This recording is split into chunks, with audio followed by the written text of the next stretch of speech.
સસ્તાના ચક્કરમાં લોકો એવી કઈ મિસ્ટેક્સ કરી બેસે છે સોલાર ખરીદવામાં? કસ્ટમર છે ને ખાલી સોલાર પેનલ પર જ ફોકસ કરે છે. એમને એમ લાગે છે કે સોલાર પેનલ એટલે સોલાર સિસ્ટમ, પણ એકચ્યુઅલી એ લોકો છે ને પાવર જનરેટિંગ સિસ્ટમ પરચેસ કરે છે. એમાં સોલાર પેનલ સિવાય ઘણી બધી વસ્તુ હોય છે. સેકન્ડલી, એ લોકો EPC રાઇટ પસંદ નથી કરતા કે કઈ EPC ને વ્યવસ્થિત કામ આપશું.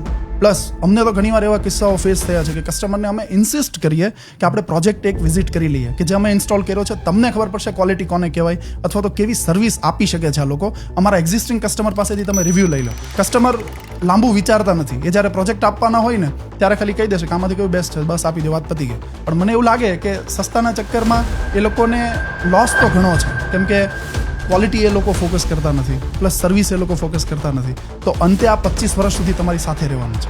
25 વર્ષ સુધી એ તમને રેવન્યુ જનરેટિંગ અસેટ છે. એ કંઈક ને કંઈક વસ્તુ તમને અર્ન કરીને આપે છે. તો ડેફિનેટલી તમારે ફોકસ કરવું જોઈએ રાઇટ EPC પસંદ કરવામાં.